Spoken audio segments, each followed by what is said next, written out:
السلام علیکم ورحمۃ اللہ وبرکاتہ۔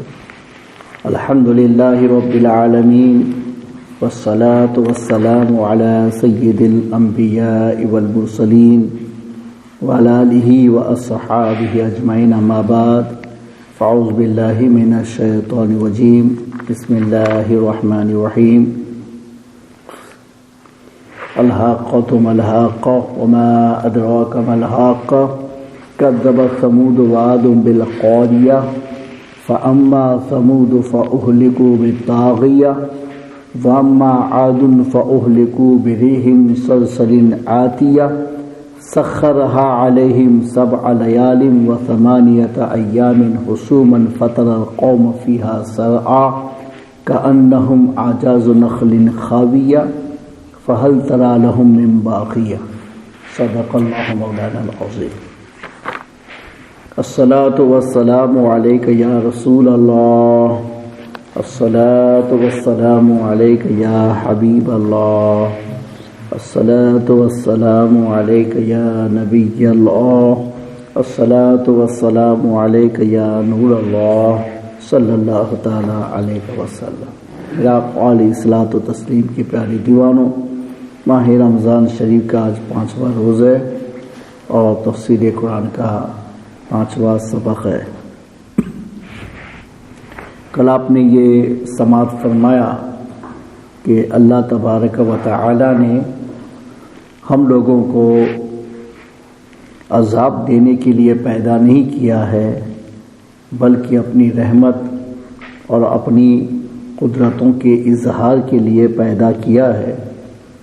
لیکن بندہ اپنے اعمال سے، اپنے کرتوت سے اللہ کے عذاب کو خود دعوت دیتا ہے اور پھر اللہ کا عذاب اس پر آتا ہے، چاہے دنیا میں آئے چاہے آخرت میں آئے، لیکن عذاب کو دعوت دینے والے ہم لوگ ہیں۔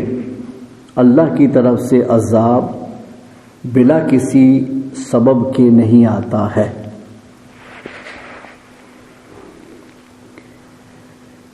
اور عذاب کو دعوت ہم لوگوں کی طرف سے جو ہوتی ہے تو یہ نہیں کہ ہم لوگ بولتے ہیں کہ اللہ عذاب بھیج دے۔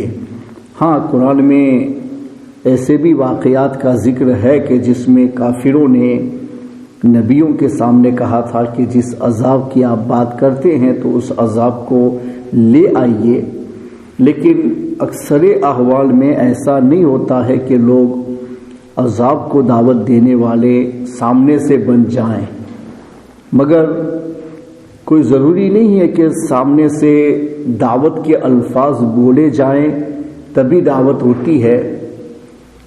کبھی کبھی اشارے اور کنایے سے بھی بہت ساری باتوں کو سمجھا جا سکتا ہے۔ اگر ہم رب کے فرمان کے خلاف جا رہے ہیں تو ظاہر سی بات ہے کہ ہم رضا کا کام تو نہیں کر رہے ہیں، ناراضگی کا کام کر رہے ہیں، تو یہ ناراضگی کو دعوت ہوئی۔ بھلے آپ دعوت کے الفاظ نہیں بولے ہیں، لیکن خلاف عمل کرنا ہی اس بات کی دلیل ہے کہ آپ رضا کو دعوت نہیں دے رہے ہیں، ناراضگی کو دعوت دے رہے ہیں۔ اور رب کی ناراضگی کو دعوت دینا یہی اللہ کے عذاب کو اور اس کے غضب کو دعوت دینا ہے۔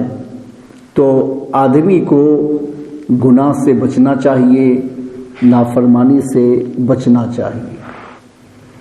کچھ نافرمانیاں بہت بڑی ہوتی ہیں اور کچھ نافرمانیاں اتنی بڑی ہوتی ہے کہ اس سے بڑی کسی نافرمانی کو نہیں کہا جا سکتا ہے۔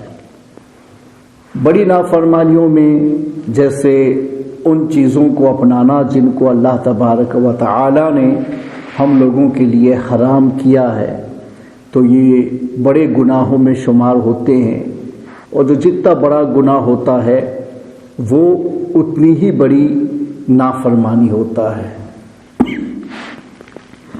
جیسے کوئی آدمی کسی کو گالی دے دے، یہ بھی گناہ ہے، لیکن اس کو تماچا مار دے، یہ اس سے بڑا گناہ ہے۔ اس کو لاٹھی اور ڈنڈے سے مارے، یہ اس سے بڑا گناہ ہے، اور اسے دھاردار ہتھیار سے کل کر دے، قتل کر دے، یہ اس سے بڑا گناہ ہے، اور پھر اس کو قتل کر کے اس کو جلا دے، یہ اس سے بڑا گناہ ہے۔ حالانکہ گناہ تو گناہ ہی ہے، مگر آپ ایک دوسرے عمل کو دیکھ کر کے گناہ کو بڑے سے بڑا قرار دینے جا رہے ہیں۔ تو ایسے ہی ہے، گناہوں میں کچھ گناہ ہوتے ہیں جو بڑے ہوتے ہیں، کچھ اس سے بڑے ہوتے ہیں، کچھ اس سے بڑے ہوتے ہیں، اور گناہ جتنا بڑا ہوتا چلا جاتا ہے نافرمانی اتنی ہی بڑی ہوتی چلی جاتی ہے، اور گناہ جتنا بڑا ہوتا چلا جاتا ہے سزا اتنی ہی بڑی ہوتی چلی جاتی ہے، اللہ کی ناراضگی اتنی ہی بڑھتی چلی جاتی ہے، اور اللہ کے غضب کو دعوت اتنی ہی اسٹرانگ ہوتی چلی جاتی ہے۔ تو کبیرہ گناہ اور جن چیزوں کو اللہ نے حرام کیا ہے ان سے بچنا یہ ضرورت میں آتا ہے۔ عمل کے اعتبار سے اگر اس سے ہم انحراف کرتے ہیں، اس کے خلاف جاتے ہیں، تو ہم اللہ کی ناراضگی کو اور اس کے غضب کو دعوت دینے والے بن جاتے ہیں۔ اور سب سے بڑا گناہ کہ اس سے بڑا کوئی گناہ ہو ہی نہیں سکتا ہے، وہ اللہ تبارک و تعالیٰ کے ساتھ کفر کرنا اور شرک کرنا ہے، کہ اللہ کے ساتھ کسی کو عبادت میں شریک گردانا جائے، یہ سب سے بڑا گناہ ہے، اس سے بڑا گناہ کوئی نہیں ہو سکتا ہے۔ اللہ کے لیے اولاد ثابت کی جائے، یہ سب سے بڑا گناہ ہے، اس سے بڑا گناہ کوئی نہیں ہو سکتا ہے۔ اللہ کی جو خصوصی اس کے صفات ہیں، ان صفات میں کسی کو شریک مانا جائے تو یہ سب سے بڑا گناہ ہے، اس سے بڑا گناہ کوئی نہیں ہو سکتا ہے۔ اور جو چیزیں دین کی ضرورت میں آتی ہیں اس کو انکار میں بدلا جائے تو یہ بڑا گناہ ہے، اس سے بڑا گناہ کوئی نہیں ہو سکتا ہے۔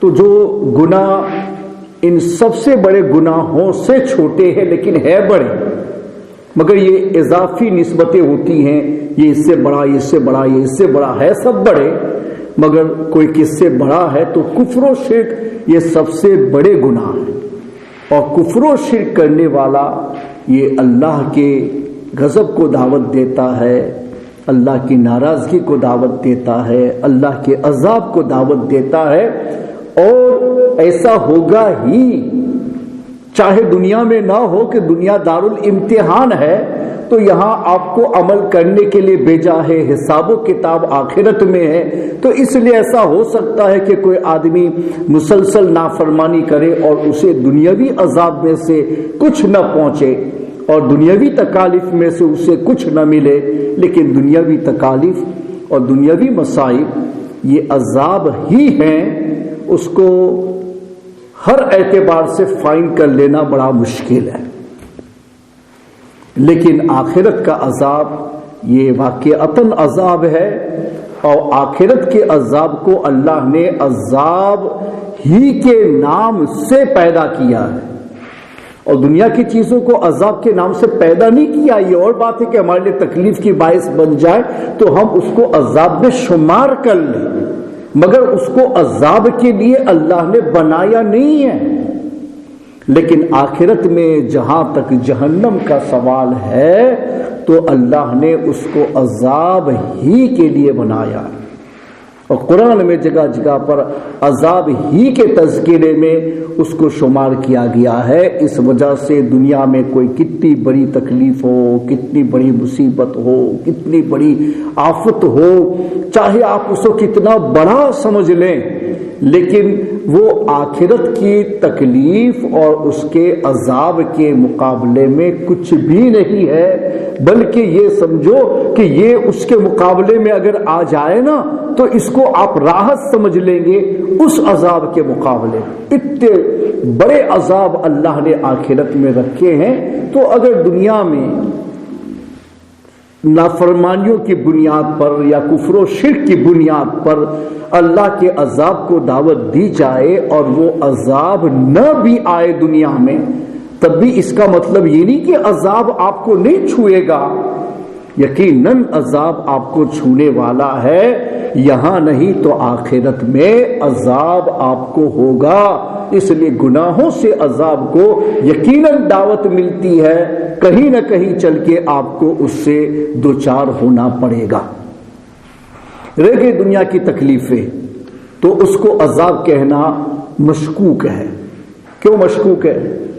اس لیے کہ کبھی کبھی جو اہل ایمان ہوتے ہیں وہ بھی دنیا میں طرح طرح کی تکالیف سے دوچار کیے جاتے ہیں، بلکہ اللہ نے خود اہل ایمان سے فرما کہ وَلَنَبْلُوَنَّكُمْ بِشَيْءٍ مِّنَ الْخَوْفِ وَالْجُوعِ وَنَقْصٍ مِّنَ الْأَمْوَالِ وَالْأَنفُسِ وَالثَّمَرَاتِ وَبَشِّرِ الصَّابِرِينَ۔ تو وہاں مختلف آزمائشوں کا ذکر ہوا ہے، تو ایسی آزمائشیں آ جائیں تو یہ عذاب نہیں، یہ آزمائش ہے، یہ عذاب نہیں، امتحان ہے۔ اور وہ کسی سخت گناہ کرنے والے کو پہنچ جائے تو ہم کہتے ہیں کہ وہ عذاب ہے، ادھر آئے تو ہم کہتے ہیں آزمائش اور امتحان ہے۔ تو یہ مشکوک ہو گیا مسئلہ کہ جو چیز ہے تکلیف کے نام سے اس کو عذاب کہا جائے یا نہ کہا جائے۔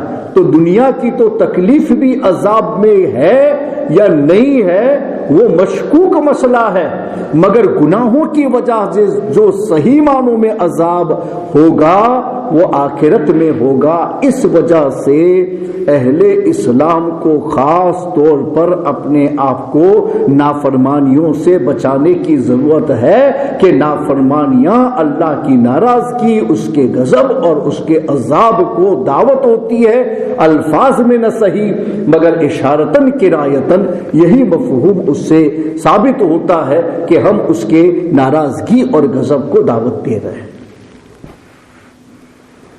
کافر اگر گناہ کر لے جائے تو اتنا تعجب خیز نہیں ہے، اس کے کمپیئر میں جب مسلمان گناہ کرتا ہے تو یہ تعجب خیز ضرور ہے، اس لیے کہ کافر کسی گائیڈ بک کو مانتا نہیں ہے اور کسی نبی کو بلیف نہیں کرتا، اللہ کی کتاب کو نہیں مانتا ہے، تو اس کے پاس کوئی گائیڈ لائن نہیں ہے۔ وہ لوگوں کو دیکھ کے راہ لیتا ہے، اپنی سوچ سے راہ لیتا ہے، وہ خود سے فیصلہ کرتا ہے اور اس میں غلطیوں کا شکار ہوتا ہے، تو اس کے پاس میں کفر کا گناہ ہی اتنا بڑا ہے کہ سارے گناہ اس کے آگے کچھ بھی نہیں ہے۔ تو وہ اگر دوسرے گناہ کر لے جائے نا تو تعجب نہیں ہے، اس لیے کہ وہ کفر کا سب سے بڑا گناہ کر چکا ہے۔ اب اس سے بڑا گناہ کوئی ہے ہی نہیں، تو چھوٹے گناہ اس کے نزدیک کیا ہوں گے؟ شرک کرنے والے کے نزدیک اس سے چھوٹے گناہ کیا ہوں گے؟ وہ تو سب سے بڑے گناہ کا مرتکب ہو گیا ہے۔ اس لیے کافر اگر گناہ کرے دنیا میں تو یہ تعجب خیز نہیں ہے، لیکن ایک مسلمان اگر گناہ کرتا ہے تو یقیناً یہ تعجب خیز ہے کہ اس کے پاس میں قرآن موجود ہے، اس کے پاس میں نبی کی گائیڈ لائن موجود ہے، اس کی رہنمائی کرنے والے ہزاروں اللہ نے بھیجے ہیں، تو اس کی دماغ کی تربیت کی گئی، اس کے دل کی تربیت کی گئی، اور کتاب اللہ نے اپنی اس کے درمیان میں باقی رکھی اپنے کرم کی ذمہ داریوں کے ساتھ کہ اب اس کو کوئی بدل بھی نہ سکے گا، تاکہ مسلمان کے ساتھ میں یہ گائیڈ ہمیشہ رہے اور وہ اسی گائیڈ لائن کے مطابق اپنی زندگی گزارے۔ اس وجہ سے کافروں کے گناہ کرنے سے زیادہ یہ مسلمانوں کا گناہ کرنا یہ تعجب خیز ہے کہ وہاں تو گائیڈ لائن ہی نہیں ہے، یہاں ہے اور پھر کر رہا ہے۔ تو جانتے ہوئے گناہ کرنا یہ بہت بڑا گناہ ہوتا ہے۔ اس وجہ سے ایک مسلمان کا گناہ کرنا معمولی جرم نہیں، ایک بہت بڑا جرم ہے کہ ایمان بھی موجود ہے اور گناہ ہے، اور رب کو ماننا موجود ہے اور گناہ ہے، نبی کے ساتھ ہونا موجود ہے اور گناہ ہے، اہل اللہ کو قبول کرنا ہے اور گناہ ہے۔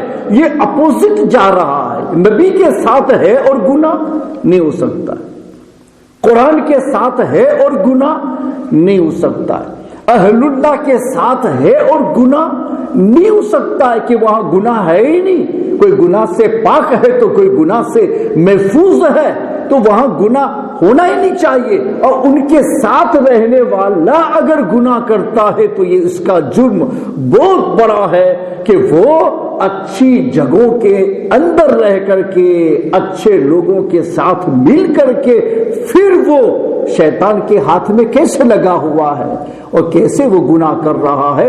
تو کافر کے گناہ سے زیادہ تعجب خیز ایک مسلمان کا گناہ ہے کہ یہاں مانتے ہوئے خلاف ورزی ہے، وہاں نہ مانتے ہوئے خلاف ورزی۔ اس کو ایک دوسری موٹی مثال سے میں آپ کو سمجھاؤں تاکہ دنیا میں دیندار بننا ہمارے لیے آسان ہو جائے اور آخرت کی زندگی کا سنوارنا ہمارے لیے نہایت سہل ہو جائے۔ ایک آدمی گناہ کر رہا ہے باہر راستے میں، اور ایک آدمی گناہ کر رہا ہے مسجد کے اندر آ کر کے۔ تو آپ کہتے ہیں بھائی گناہ یہی ہے، وہ سملر گناہ ہے جو کسی نے روڈ پہ کیا ہے، اس کا سملر گناہ کسی نے مسجد کے اندر کیا ہے۔ لیکن آپ کہیں گے کہ گناہ دونوں جگہ پر سملر ہے، لیکن پنشمنٹ دونوں جگہ پر سملر نہیں ہونا چاہیے۔ کہا کیوں نہیں ہونا چاہیے؟ کہا اس وجہ سے پنشمنٹ سملر نہیں ہونا چاہیے کہ اس نے باہر گناہ کیا ہے تو باہر کی جگہ تو ایسی ہی ہے خراب، وہاں گناہ ہوتے رہتے ہیں تو گناہ ہونے میں اتنا تعجب نہیں ہوتا ہے، وہ باہر ہے، وہ گناہ ہی کی جگہ ہے، وہ گناہ ہوتے ہی رہتے ہیں۔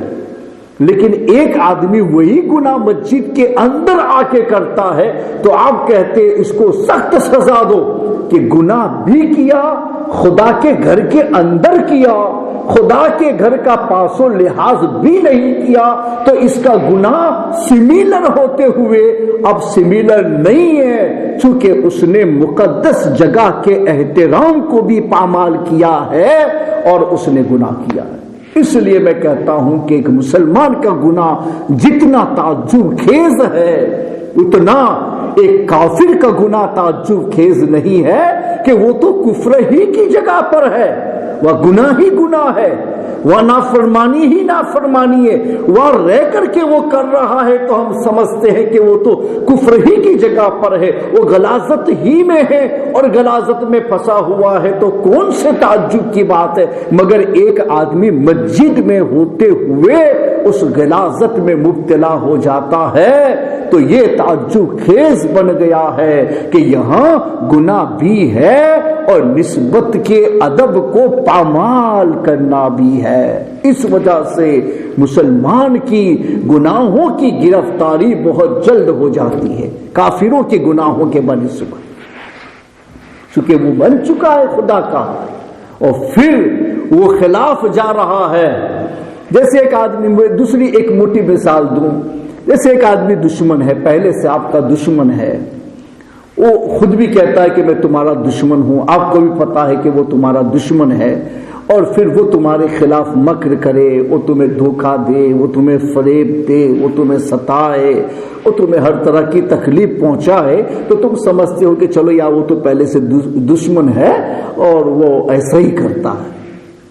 لیکن ایک آپ کا گہرا دوست ہے، آپ کے ساتھ مل کے رہتا ہے، آپ بھی سمجھتے ہیں میرا دوست، اس کو بھی اقرار ہے کہ وہ آپ کا دوست ہے، اور اس کے بعد وہ آپ کو دھوکہ دے، وہ آپ کے ساتھ میں خیانت کرے، وہ آپ کو فریب دے، وہ آپ کو تکلیف پہنچائے، تو دشمن کے پتھر سے جتنا زخم نہیں پہنچتا، دوست کے پھول مارنے سے اس سے زیادہ زخم پہنچتا ہے۔ بھلے وہ پتھر سے موم ہے، سافٹ ہے، مگر ہم ہاتھوں کو دیکھتے ہیں کہ پتھر آیا ہے دشمن کی طرف سے، اس کو تو ایسا ہی کرنا تھا، لیکن دوست کی طرف سے اگر پھول بھی مارا جائے تو وہ برداشت کے باہر ہوتا ہے۔ یہاں اپنا ہو کر کے خیانت کی جا رہی ہے، یہاں اپنا ہو کر کے دھوکہ دیا جا رہا، یہاں اپنا ہو کر کے فریب دینے کی بات کی جا رہی ہے، تو دشمنوں کے پتھروں سے زیادہ زخم ایک آدمی کو اپنے دوست کی طرف سے آئے ہوئے پھول مارنے پر بھی ہوتا ہے کہ ہاتھ بدل گیا، وہ دشمن کا ہاتھ تھا اور یہ دوست کا ہاتھ ہے۔ یہاں تو صرف مدد ہونی چاہیے تھی، یہاں تو صرف نصرت ہونی چاہیے تھی، یہاں تو صرف وفاداری ہونی چاہیے تھی، یہاں تو صرف مدد ہونی چاہیے تھی۔ تو جس کو نصرت اور مدد اور حمایت کرنا چاہیے تھا، اس کا ہاتھ یہ دشمن کا ہاتھ کے جیسے کیسے بن گیا؟ تو سمجھتا ہے کہ اس کے گناہ سے زیادہ میرے نزدیک تعجب خیز میرے دوست کا گناہ ہے کہ یہاں اپنا ہو کر کے ستایا جا رہا ہے، وہ غیر ہے اور غیر کا تو کام ہی ایسا۔ اس لیے ایک مسلمان کا گناہ یہ زیادہ تعجب خیز ہے ایک کافر کے گناہ سے، کہ وہ تو کفر میں مبتلا ہے، وہاں غلاظت ہی غلاظت ہے، لیکن ایک پاک میدان میں کھڑا رہنے والا یہ غلاظتوں سے آلودہ کیسے ہو سکتا ہے؟ تو تعجب خیز یہاں کا گناہ ہے۔ اس لیے ایک مسلمان کو زیادہ سمجھنے کی ضرورت ہے، ایک مسلمان کو زیادہ محتاط ہونے کی ضرورت ہے۔ حضرت رسول اکرم علیہ الصلوۃ والتسلیم نے بارہا ہم لوگوں کو یہی نصیحت فرمائی کہ گناہ کی طرف مت جانا، نافرمانی کی طرف مت جانا۔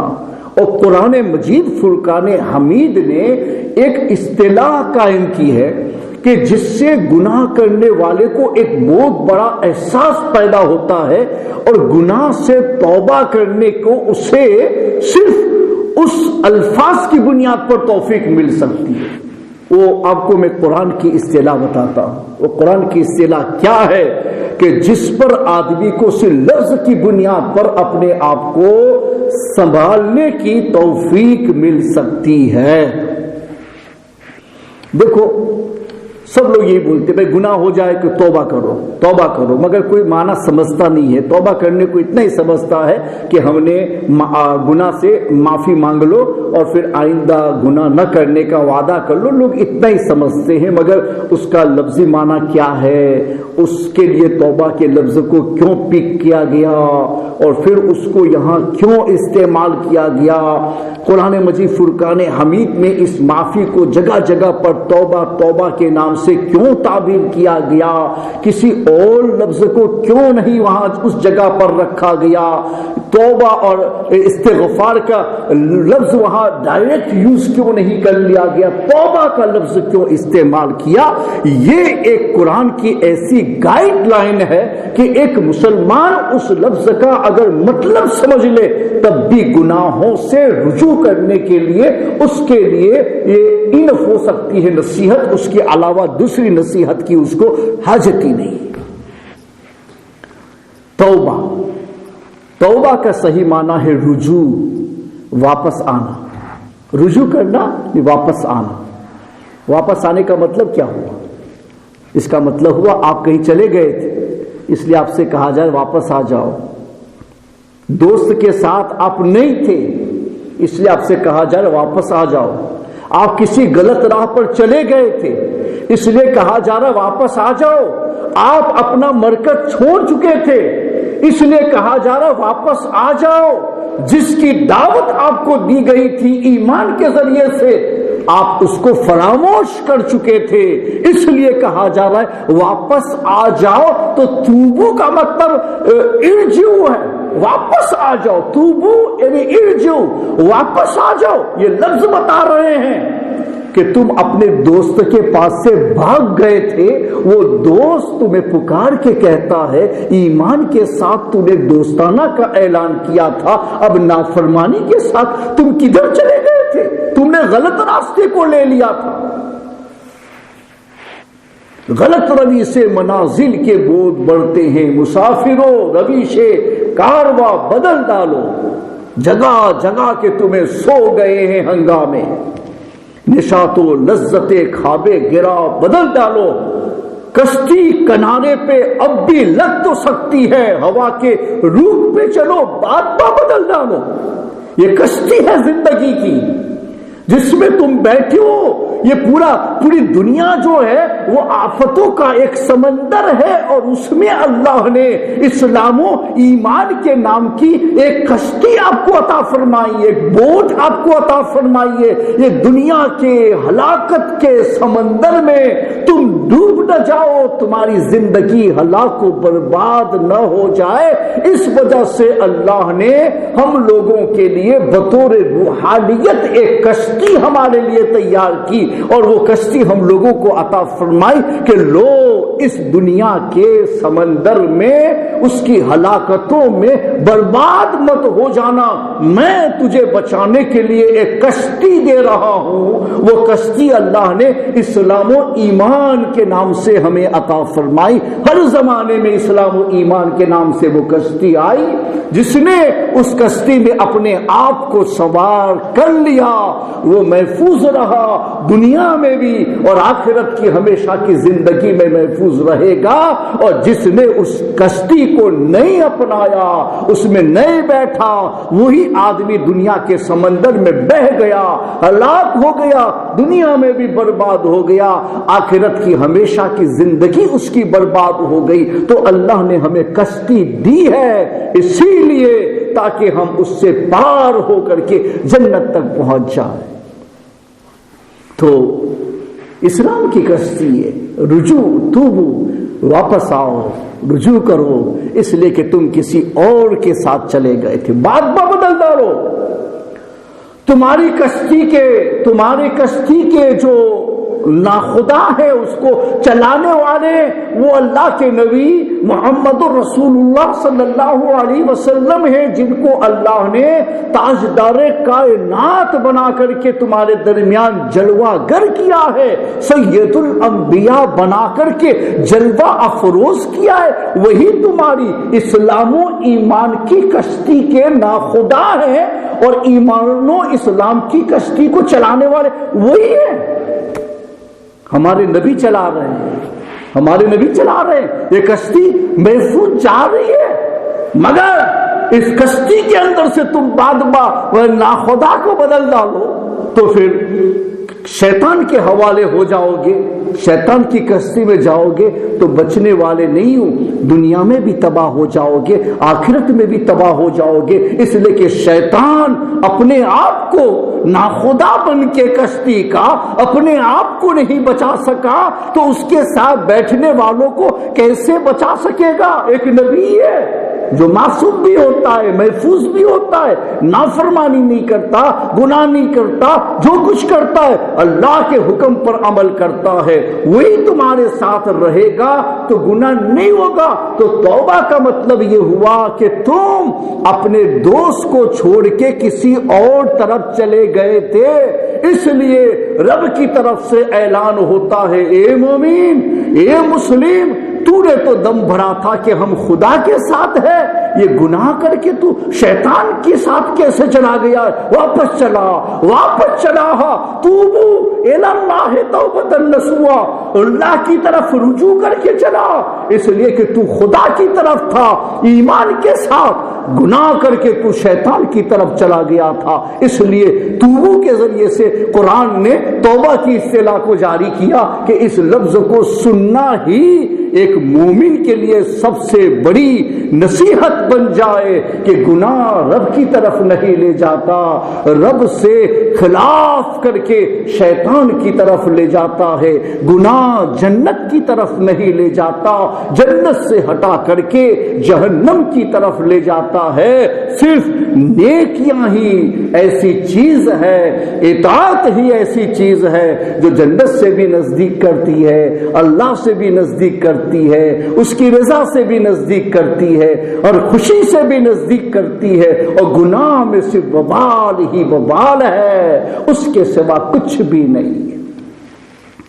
مومن کا گناہ کافر کے گناہ سے زیادہ تعجب خیز ہے، وہاں کوئی گائیڈ لائن نہیں ہے، اس لیے ہے یہاں ہوتے ہوئے ہم خلاف راہ کیسے چل رہے ہیں، یہ تعجب کی بات ہے۔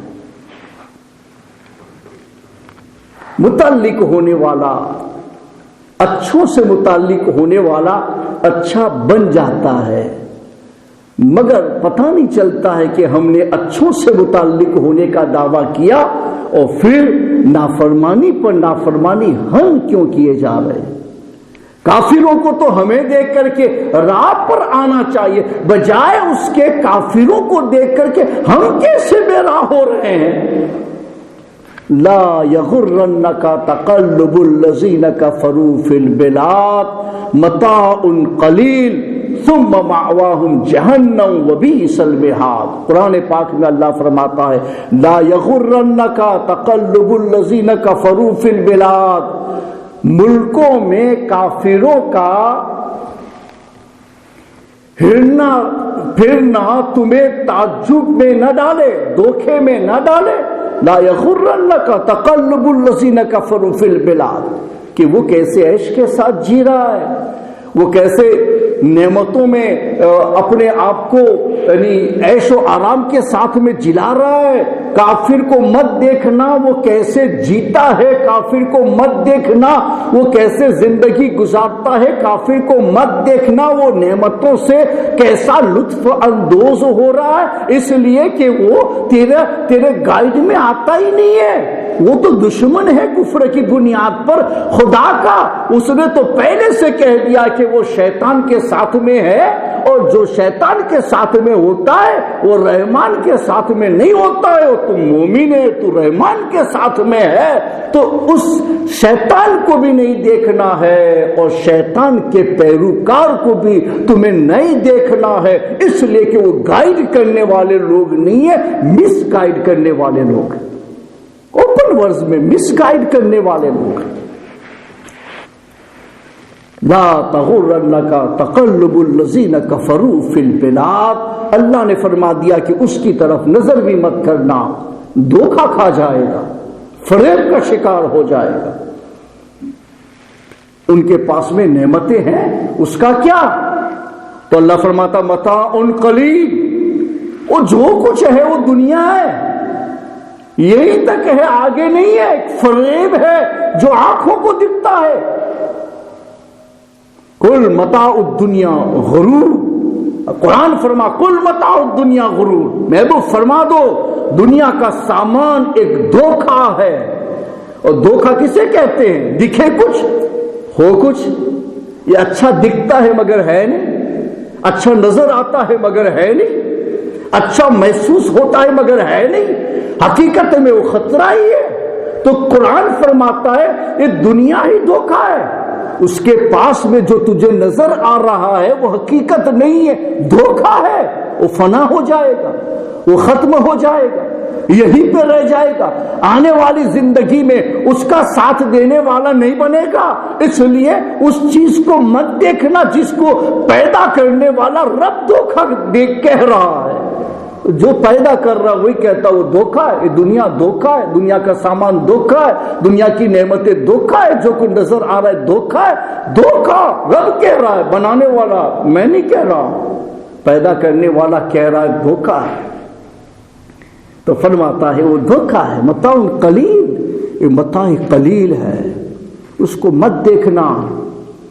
ثم مأواہم جہنم، جو ہمیشہ کی زندگی ہے نا وہاں اس کے لیے جہنم ہے۔ ثم مأواہم جہنم وبئس المہاد، وہ برا ٹھکانہ ہے، اس برے ٹھکانے میں اس کو ہمیشہ ہمیشہ کے لیے جانا۔ اے مومن اس کو مت دیکھنا، متاع قلیل اس کے پاس میں ہے، وہ ختم ہو جائے گا، اس پر دھوکہ مت کھانا۔ تیرے نبی نے تجھ کو متاع قلیل کی دعوت نہیں دی ہے، متاع کثیر کی دعوت دی ہے، اور تیرے رب نے بھی تجھ کو متاع قلیل کی دعوت نہیں دی ہے، متاع کثیر کی دعوت دی ہے۔ واللہ یدعو الی دار السلام، اللہ قرآن میں واضح الفاظ میں فرماتا ہے کہ اے اہل اسلام، اللہ تمہیں سلامتی کے گھر کی دعوت دیتا ہے، جنت کی دعوت دیتا ہے جہاں ہمیشہ رہنا ہے، وہاں کا عیش دھوکہ نہیں ہے، وہاں کی زندگی دھوکہ نہیں ہے، وہاں کی نعمت دھوکہ نہیں ہے، وہاں کی مرضی دھوکہ نہیں ہے، جو کچھ ہے حقیقت ہے، جو کچھ ہے ریالٹی ہے۔ دنیا کی مصیبتیں بھی میں نے آپ کو بتایا کہ وہ عذاب ہے، وہ تو مشکوک ہے کہ وہ کبھی کبھی اہل اسلام کو بھی پہنچ جاتی ہے، اہل اللہ کو بھی پہنچ جاتی ہے، تو وہاں ہم کہتے آزمائش ہے، اور کسی نافرمان کو اہل کفر کو پہنچتی ہے تو ہم کہہ دیتے عذاب ہے۔ ایک ہی چیز ہے، وہ کہیں عذاب میں جا رہی ہے، وہ کہیں رحمت میں آ رہی ہے۔ جیسے پلیگ کو لے لو، میں حدیث سے آپ کو مثال دیتا ہوں اس کی کہ یہ دونوں میں جاتا ہے، ایک ہی چیز ہے دونوں میں جاتی ہے، مشکوک ہو گیا، کیا کہا جائے اس کو؟ ہمارے آقا نے ارشاد فرمایا ٹاؤن اور پلیگ اللہ کا عذاب ہے، وہ اس کے ذریعے سے جس قوم کو عذاب دینا چاہتا ہے اس کو عذاب دیتا ہے، لیکن ہمارے آقا ارشاد فرماتے ہیں لیکن اگر مومن اس سے دوچار ہو جائے تو اللہ اس کے لیے اسی پلیگ کو رحمت بنا دیتا ہے، اور قیامت کے روز اس کو شہیدوں کے زمرے میں اٹھائے گا جو پلیگ کے اندر مسلمان مر جائے گا۔ ایک ہی پلیگ، حضور فرماتے ادھر گیا تو عذاب ہے، ادھر آیا تو رحمت ہے۔ یہ تو مشکوک ہو گیا کہ پلیگ کو عذاب کہا جائے نہ کہا جائے، کہیں عذاب کہا جائے، اسی کو مسلم کے ساتھ ملا کر کے اس کو رحمت کہا جا رہا ہے، تو یہاں کا تو عذاب بھی رحمت میں تبدیل ہو جاتا ہے۔ جیسے خود ہمارے آقا مولا صلی اللہ علیہ وسلم صحابہ کرام کی عیادت کے لیے تشریف لے جاتے تھے، جب وہ بیمار ہوتے تھے، ان کو فلو ہو جاتا تھا تو حضور ان کی عیادت کے لیے تشریف لے جاتے تھے، اور وہ سخت تکلیف میں ہوتے تھے۔ حضور پاک صلی اللہ علیہ وسلم جب تشریف لے جاتے تھے تو ہمارے آقا ارشاد فرماتے تھے لا باس طہور انشاءاللہ، لا باس طہور انشاءاللہ، کہ گھبرانا نہیں، کوئی حرج کی بات نہیں ہے، یہ فلو آیا ہے نا، بدن ٹوٹ گیا ہے نا، تکلیف محسوس ہو رہی ہے نا، لیکن گھبرانا نہیں، یہ تکلیف تیرے پاس جو آئی ہے وہ عذاب نہیں، رحمت ہے، وہ تجھ سے تیرے گناہوں کو کھا جائے گی۔ لا باس طہور انشاءاللہ، اللہ چاہے گا تو یہی تکلیف تیرے لیے گناہوں کا کفارہ بن جائے گی۔ تو وہی اگر کافر کی طرف گیا تو اسلام اس کو عذاب سے تعبیر کر رہا ہے، یہی اگر پلٹ کے مسلمان کے پاس آیا تو ہمارے آقا اس کو رحمت سے تعبیر فرما رہے۔ تو دنیا کی تکالیف تو مومن کی طرف آتی ہے تو اس کو تو رحمت کا نام دیا جاتا ہے، عذاب کا نام نہیں دیا جاتا۔ اس وجہ سے دنیا کی تکالیف تو مسلمان کے لیے رحمت بن کے آتی ہے۔ ہمارے آقا نے ارشاد فرما اگر ایک مسلمان کو کانٹا لگتا ہے پھر بھی اللہ اس کے گناہوں کو معاف فرما دیتا ہے، جتنی بڑی تکلیف ہوتی ہے اس اعتبار سے آپ کے گناہوں کو معاف کیا جاتا ہے، گناہ نہیں ہوتے ہیں تو اس آدمی کے درجات کو بلند کیا جاتا ہے۔ تو یہاں تو تکلیف بھی مسلمان کے لیے راحت بن رہی ہے، تو اگر نافرمانی سے عذاب کو دعوت دے رہے تو کدھر ہے؟ تو پتہ ہی چلا کہ حقیقت میں عذاب آخرت کا عذاب ہے، دنیا کا نہیں، اس لیے کہ دنیا کی تکلیفیں چھوٹی موٹی ہیں، اس کی تو آخرت کی تکلیف کے آگے کوئی حیثیت نہیں ہے، بلکہ اس کو تو اس کے مقابلے میں رحمت کہا جائے گا۔ جیسے ہمارے آقا نے خود ارشاد فرمایا، ایک مضمون کو میں کئی زاویے سے آپ کو سمجھا رہا ہوں تاکہ سمجھنا آسان ہو جائے۔ ہمارے آقا نے ارشاد فرمایا جہنم کی آگ کو رحمت کے 70 پانیوں سے دھل کر کے دنیا میں دیا گیا۔ دنیا کی آگ جو ہے وہ جہنم کی آگ سے 70 ٹائمز ڈاؤن کر دی گئی ہے، اور اس کو رحمت بنا کر کے ہمارے حوالے کیا گیا۔ رحمت ہی ہے نا، یہ ٹھنڈی ہوتی ہے تو آگ ہی کے ذریعے سے تو ہم گرمی حاصل کرتے ہیں، تو یہ نعمت ہی ہے۔ نہانا ہوتا ہے تو پانی گرم کرتے آگ ہی کے ذریعے سے کرتے، رحمت ہے۔ کھانا پکانا ہوتا ہے تو آگ ہی کا سہارا لیتے، رحمت ہے۔ رحمت 70 پانیوں سے دھل کے دیا۔ یہی آگ کبھی مکان کو لگ جاتی جلا دیتی، کبھی انسان کو لگ جاتی جلا دیتی ہے، وہ کبھی کبھی تکلیف بھی بن جاتی ہے، عذاب بھی بن جاتی ہے، مگر حقیقت میں عذاب نہیں ہے کہ اس سے ہمارے بے شمار کام نکل رہے ہیں اور اس سے ہم استفادہ کر رہے ہیں۔ تو جس کو ہم عذاب کہنے جا رہے اس کا عذاب ہونا مشکوک بن گیا کہ کہیں وہ فائدہ بھی پہنچاتی ہے۔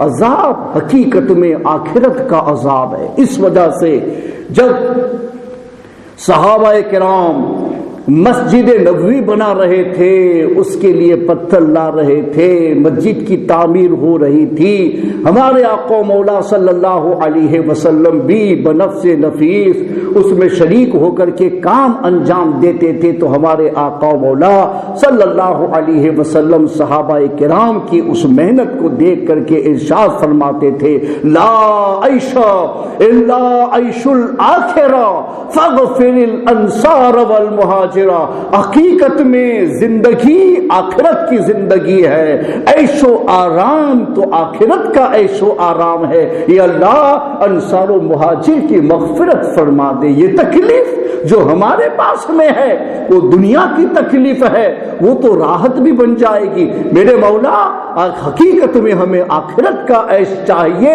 وہاں عذاب نہ آنا چاہیے، اس لیے قرآن نے کہا فمن زحزح عن النار وادخل الجنت فقد فاز، کہ جس کو جہنم سے بچا لیا گیا اور جنت میں داخل کر دیا گیا وہ کامیاب ہو گیا۔ اس لیے کہ دنیا تو صرف دیکھنے کے لیے ہے، حقیقت میں زندگی آخرت کی زندگی ہے، اس میں جو جہنم میں چلا گیا وہ واقعی عذاب میں چلا گیا، اور جو جنت میں چلا آیا وہ واقعی راحت میں چلا آیا۔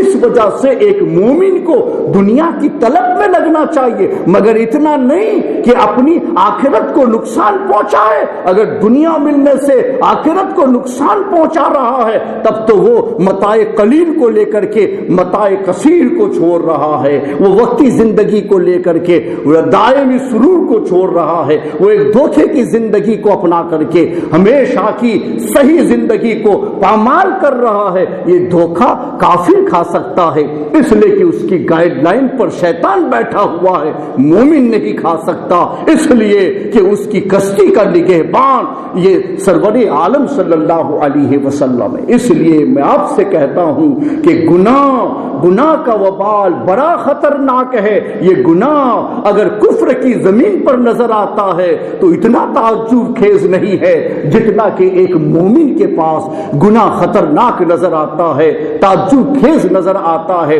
اس وجہ سے ایک مومن کا قدم نہیں بہکنا چاہیے، اور بہک جائے تو فوراً توبہ کر کے اس رب کی بارگاہ میں پلٹ آنا چاہیے۔ اللہ تبارک و تعالی ہم سب کو ان مضامین کے سمجھنے کی اور صحیح معنوں میں اس پر عمل کرنے کی توفیق عطا فرمائے۔ وما علینا الا البلاغ المبین۔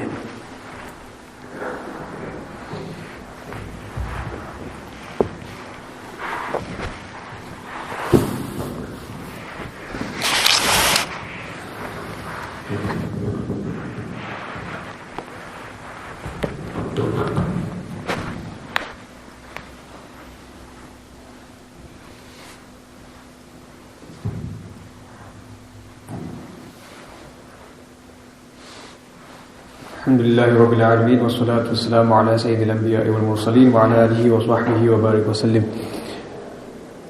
Yesterday we looked at the topic of Allah's mercy. Today is about invoking the punishment and wrath of Allah subhanahu wa ta'ala. So within Islam there are many different sins which have a different level of severity. For example, disbelief and shirk, kufr and shirk are the biggest of sins in terms of severity. And a person who commits shirk, associates partners with Allah subhanahu wa ta'ala, then this is disbelief. This is a sin which has been mentioned in the Quran, that Allah subhanahu wa ta'ala will not forgive shirk and disbelief, but Allah subhanahu wa ta'ala will forgive anything that is lower than shirk and disbelief. So in terms of severity of the sins can have different severities. There are many major sins that are haram, which when done they invoke the wrath of Allah subhanahu wa ta'ala. Even though they are all major sins, but some are more severe than others. Within Islam, some sins are more severe than others. And all of these sins, despite their severity, all invoke the wrath of Allah subhanahu wa ta'ala and invoke the punishment of Allah subhanahu wa ta'ala, whether that be in the dunya or whether that be in the hereafter. Allah subhanahu wa ta'ala may not punish a person in the world, but He will certainly do so in the hereafter in order because of being disobedient to Allah subhanahu wa ta'ala. Allah subhanahu wa ta'ala may punish a person. So when we commit sins, this invokes the wrath of Allah subhanahu wa ta'ala and invites the punishment of Allah subhanahu wa ta'ala. When a Muslim does a particular sin, it is worse and more shocking than when a disbeliever does a sin. A disbeliever has not accepted Islam. He does not consider the Quran to be a guide. He does not have a way of living life that you would say that he has to do this, he has to do that. And when he doesn't do it, then you feel that it's shocking or it's worse. But when a Muslim does these sins, then it's certainly more shocking and it's certainly worse than when a disbeliever does it. As we have accepted Islam, we have understood certain restrictions and limits that are set. Despite that, we still go beyond these limits, and despite that, we still sin. This is why it is worse when a Muslim does a sin than to when a disbeliever does a sin. So when a person does a sin and invokes the wrath of Allah subhanahu wa ta'ala, the person is supposed to turn back to Allah subhanahu wa ta'ala and repent. The word tawbah in Arabic means to return to Allah subhanahu wa ta'ala. And the entire concept is when a person is disobedient to Allah subhanahu wa ta'ala by not carrying out the things, the obligations that Allah has set, or by not staying away from the things that Allah subhanahu wa ta'ala has ordered us to stay away from. If we turn away from Allah subhanahu wa ta'ala, this is known as turning away. And returning to Allah subhanahu wa ta'ala is known as tawbah. Return to Allah subhanahu wa ta'ala. So when we did the sin, we turned to shaitan. And then when we realize this error, that we have turned away from Allah and turned to the enemy, which is shaitan, then we turn back to Allah subhanahu wa ta'ala, and then we repent for turning back, for turning to the shaitan in the first place. We repent in the core of Allah subhanahu wa ta'ala, and if their repentance is sincere, Allah subhanahu wa ta'ala accepts our sincere repentance, and because of this we are accepting the core of Allah subhanahu wa ta'ala. In the hadith, the Prophet sallallahu alayhi wa sallam said, when you repent from a sin, it is as if he never did the sin in the first place. In the famous narration of the Prophet ﷺ, when a person repents from a particular sin, then it is as though he never did the sin in the first place. Allah subhanahu wa ta'ala forgives a person who does sincere repentance. It's completely wiped away. So it's as if you did not even turn away from Allah subhanahu wa ta'ala in the first place. This is the mercy of Allah subhanahu wa ta'ala, that despite being disobedient, Allah subhanahu wa ta'ala accepts us back in His court. Despite being disobedient over and over again, after we repent, Allah subhanahu wa ta'ala accepts us in His court, and He allows us the opportunity to then carry out the good deeds and to attain eternal salvation in the hereafter. So Allah continuously gives us this opportunity and does not punish us within this world, and gives us this respite within the world. And a particular concept that many people forget is that the world is a form of deception. In the Quran, it's being described as deception. The things of this world are deceiving, they are deception. They are only materialistic things which will eventually perish and they will become useless.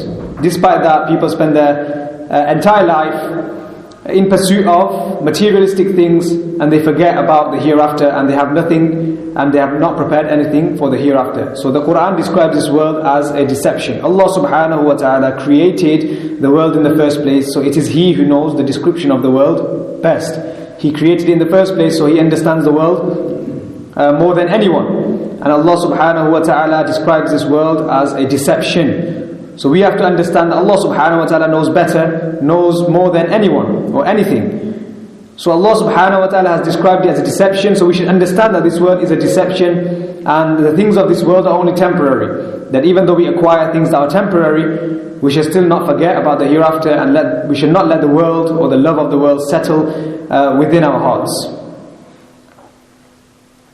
For the disbelievers within this world, they have nothing of the hereafter. That they may have everything within this world, they have the materialistic things of this world, but they have no share in the hereafter, because Allah subhanahu wa ta'ala will not forgive disbelief, because this is a major sin, and it's the worst and the most severe of the major sins. Allah subhanahu wa ta'ala will not forgive this. So a disbeliever will not have any share in the hereafter, but they have all of the share within the world, because all of this world is a deception. That even if someone may have a lot of the wealth in the world, if he does not have belief, then he does not have any share in the hereafter. Whereas the hereafter is the eternal abode. Allah subhanahu wa ta'ala invites the believers towards the abode of tranquility and safety in the hereafter. The eternal abode of tranquility and safety in the hereafter, which is Jannah. Allah invites us to this, that all we have to do in this world is sacrifice some things in this world in order to attain the abode of tranquility and safety eternally in the hereafter. Whereas people, in particular disbelievers,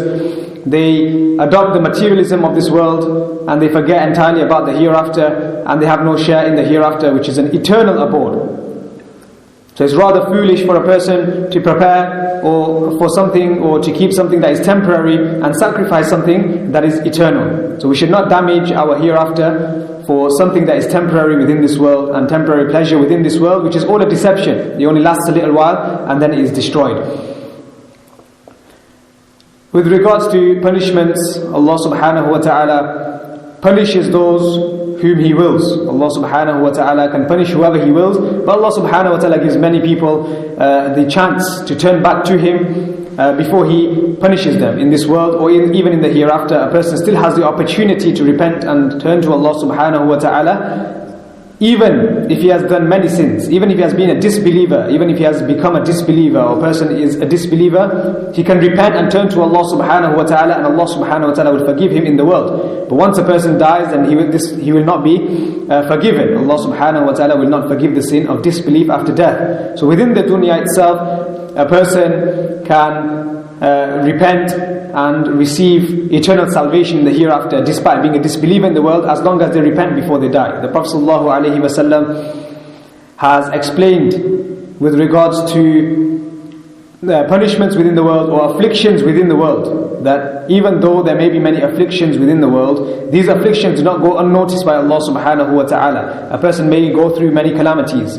In the famous hadith, the Prophet ﷺ said that no form of harm or illness or some sort of anxiety, nothing will affect a Muslim except, including the fact that the Prophet ﷺ said, a thorn. Even a thorn, if it pricks a Muslim, if it harms a Muslim, then Allah subhanahu wa ta'ala, as a result of this affliction, Allah subhanahu wa ta'ala wipes away the mistakes and the sins of this believer. This is from the mercy of Allah subhanahu wa ta'ala, that even the little calamities and afflictions that we have, these are all a form of mercy that Allah subhanahu wa ta'ala, He rewards us. And on top of that, Allah subhanahu wa ta'ala, He wipes away our mistakes and our sins. This is from the mercy of Allah subhanahu wa ta'ala. And it is for us to realize that Allah subhanahu wa ta'ala is merciful towards us, yet despite that we are disobedient to Allah subhanahu wa ta'ala. We have many things within the world and many beneficial things that we can use. And Allah subhanahu wa ta'ala gives you many things of the materialistic things of the world. Despite that, we do not turn to Allah subhanahu wa ta'ala, and we are still disobedient to Allah subhanahu wa ta'ala. So this is a weakness within ourselves. This is a spiritual weakness within ourselves, a spiritual illness that we must look at and solve. In the famous narration of the Prophet ﷺ, when the Prophet ﷺ said that towards the end of time, the Muslims, the summary of this narration, the gist of the narration is that Muslims will have less power in the world. And the companions, they asked the Prophet ﷺ that what will the Muslims be few in number? Is that the reason why they will have less power? Is that why the other nations, in particular disbelievers, is that why they will overpower the Muslims? Is it because of a few in number? The Prophet ﷺ said, no, you will be many in number. So then they asked, then what is the reason, O Messenger of Allah? And he said that wahan will have entered their hearts. And when the companions, they asked the Prophet ﷺ, what is wahan? Then he said, the love of the world and fear of death. That the believers towards the end of time, they will have love of the world, that the world will have set into their hearts, and they will have fear of death. Death, which is the step before going to the hereafter. They will fear this step, despite the fact that Muslims should be yearning for the hereafter, because they will have eternal abode in the hereafter. Despite that, we fear death and we love the dunya, which is temporary. The Prophet ﷺ said this is the reason why Muslims will have less power, or this is why other nations, in particular disbelievers, will dominate the Muslims. This is as a result of our spiritual weakness. So as long as we do not change this attitude and this spiritual disease within our heart, then we cannot attain power within this world and gain the dominance which Muslims once had. It's a spiritual illness which we must solve and turn back to the way of the Prophet ﷺ and adopt the principles of Islam. That is the only way that we can have dominance as Muslims within this world, that we have to turn to Allah subhanahu wa ta'ala, and Allah subhanahu wa ta'ala will be merciful to us. And we should always recognize and understand and acknowledge Allah subhanahu wa ta'ala's mercy. And always turn back to Allah subhanahu wa ta'ala with sincere repentance. As anyone who sincerely repents, then it is as if he did not commit the sin in the first place. May Allah subhanahu wa ta'ala give us the ability to act upon the teachings of Islam. Assalamu alaikum.